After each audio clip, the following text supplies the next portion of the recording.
नमस्कार दोस्तों, good morning friends. तो जो ये अगला वीडियो है जिम कॉर्बेट सीरीज़ का, इसमें फिर से आपका स्वागत है।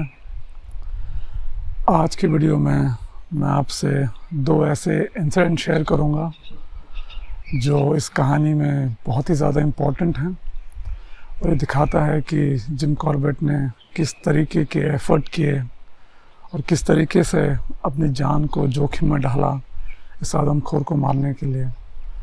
तो दो इंसिडेंट्स हैं, दोनों बहुत इंटरेस्टिंग हैं।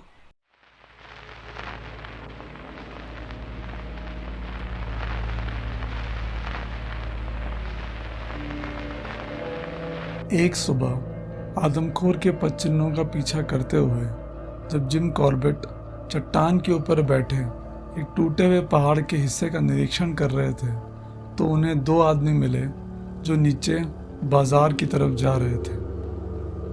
उन्होंने बताया कि सुबह सुबह आदमखोर उसी टूटे हुए पहाड़ के हिस्से से कॉल कर रहा था। उस पहाड़ के हिस्से में बड़ी बड़ी चट्टानें थी और जिम कॉर्बेट को यकीन था कि आदमखोर अब भी वहीं था। जिम कॉर्बेट नहीं चाहते थे कि आदमखोर और लोगों का शिकार करे और उन्होंने सोचा कि क्यों ना आदमखोर को फंसाने के लिए एक बकरी का इस्तेमाल किया जाए। पहाड़ के जिस हिस्से पर जिम कॉर्बेट खड़े थे वहाँ सिर्फ एक अकेला चीड़ का पेड़ था और जिम कॉर्बेट ने उसी पेड़ पर रात बिताने का निश्चय किया। ये चीड़ का पेड़ उसी रास्ते पे था जहाँ से वे दो लोग अपने गांव से आए थे और इसी रास्ते से एक पगडंडी निकलती थी। ये पगडंडी तकरीबन 50 मीटर तक सीधी थी और इसके बाद इसमें एक मोड़ था। इस मोड़ के बाद ये पगडंडी पीछे और नीचे उसी टूटे हुए पहाड़ के हिस्से से गुजर रही थी जहां आदमखोर के होने का जिम कॉर्बेट को यकीन था। चीड़ के पेड़ से इस पगडंडी का सिर्फ 50 मीटर का हिस्सा ही दिखता था। शाम के 4 बजे वे दो आदमी जिम कॉर्बेट के लिए एक बकरी ले आए। जिम कॉर्बेट ने उस बकरी को चीड़ के पेड़ की जड़ पे बांध दिया और वे खुद उस 50 फीट ऊंचे पेड़ पर चढ़ गए। उन्हें यकीन था कि बकरी अकेली होने पर डर के कारण आवाज़ करेगी और ये आवाज़ सुनकर आदमखोर उसकी तरफ आकर्षित होगा। लेकिन बकरी के कुछ और ही विचार थे। जब तक सूरज नहीं ढला तब तक बकरी चुपचाप घास खाती रही और जैसे ही अंधेरा होने लगा वो वहीं सो गई।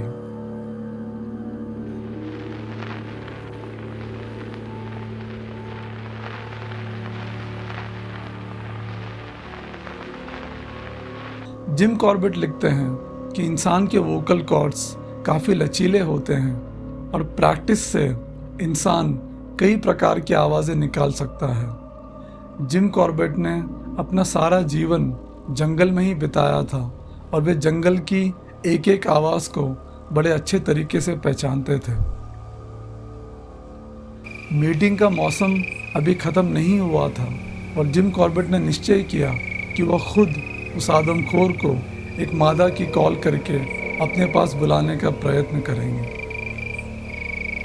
अब तक पूरी तरह अंधेरा हो चुका था। जिम कॉर्बेट ने कॉल किया और तुरंत ही 400 मीटर नीचे से आदमखोर का जवाब भी आ गया।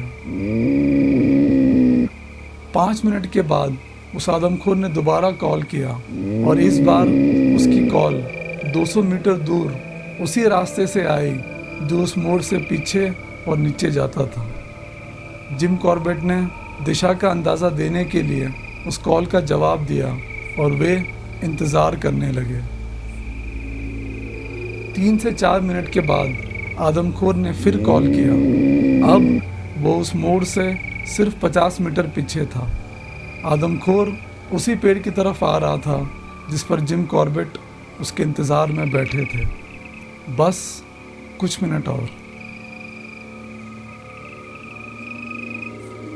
जब आदमखोर उस मोड़ से सिर्फ 10 मीटर पीछे था उसने एक और आवाज़ लगाई और आप उस आदमखोर की किस्मत तो देखिए, इस बार उसकी कॉल का जवाब पहाड़ के काफ़ी ऊपर घने वन से एक असली मादा तेंदुए ने दिया। अगर वो आदमखोर सिर्फ 10 मीटर और आगे आता तो उसका अंत निश्चित था, लेकिन ऐसा हुआ नहीं और उस मादा की खोज में वो आदमखोर पहाड़ के ऊपर उस घने वन की तरफ चला गया।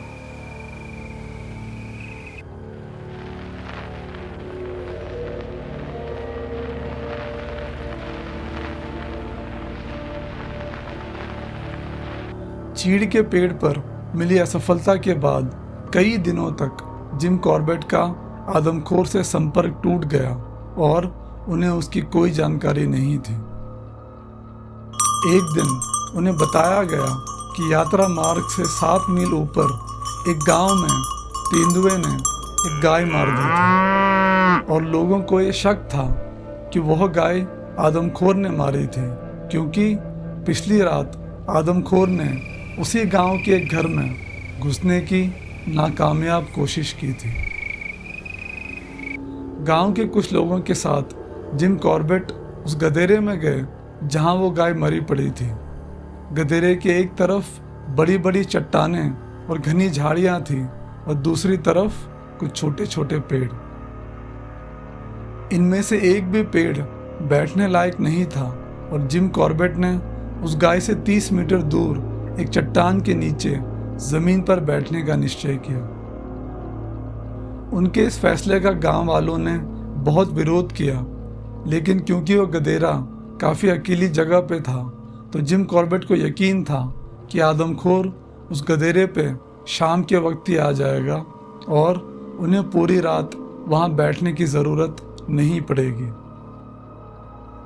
जिम कॉर्बेट के पास एक टॉर्च, राइफल और एक अफगानी चाकू था और अगर वो रात को भी आता तब भी उन्हें यकीन था कि 30 मीटर की दूरी पर वो उस आदमखोर का बड़ी आसानी से शिकार कर पाएंगे। जिम कॉर्बेट लिखते हैं कि कई दिनों से बारिश नहीं हुई थी, इस कारण पूरा का पूरा गधेरा सूखा हुआ था और वहाँ पिन ड्रॉप साइलेंस था। शाम आई और चली गई। धीरे धीरे अंधेरा भी हो गया, लेकिन वह आदमखोर नहीं आया। जिम कॉर्बेट के मन में सवाल उठने लगे कि कहीं उस आदमखोर ने उन्हें देख तो नहीं लिया और शायद वो सही मौके के इंतज़ार में वहीं कहीं था। जब अंधेरा हुए काफ़ी समय हो चुका था तो जिम कॉर्बेट ने नोटिस किया कि रात कुछ ज़्यादा ही काली हो गई थी। उन्होंने आसमान की तरफ देखा और पाया कि सितारे दिखने बंद हो गए थे और घने बादल घिर आए थे। कुछ समय बाद बारिश होने लगी और जहां उस गधेरे में कुछ देर पहले सन्नाटा था, वहां अब सिर्फ शोर ही शोर था। जिम कॉर्बेट कहते हैं कि अगर आदमखोर वहां पर आ चुका था तो ये वही मौका था जिसका उसे इंतज़ार था। जिम कॉर्बेट ने अपना जैकेट गले पे लपेटा, अफगानी चाकू को अपने हाथ में लिया और गांव की ओर वापस जाने का फैसला किया। उन्हें सिर्फ 500 मीटर दूर यात्रा मार्ग तक ही जाना था, लेकिन आदमखोर को आकर्षित करने के डर से उन्होंने टॉर्च नहीं जलाई और वे लिखते हैं कि उस पूरे रास्ते वे लगभग ज़मीन पर रेंगते रेंगते गए। यात्रा मार्ग पर आकर उन्होंने ज़ोर से आवाज़ लगाई और गांव के कुछ लोग रोशनी लेकर उन्हें लेने नीचे आए। अगली सुबह जब उन्होंने निरीक्षण किया तो पाया कि आदमखोर ने उस गधेरे से गांव तक उनका पीछा किया था। जिम कॉर्बेट कहते हैं कि ऐसा कई बार हुआ है कि वे जंगल में डरे हैं, लेकिन उस रात से ज़्यादा डर शायद उन्हें आज तक कभी नहीं लगा था।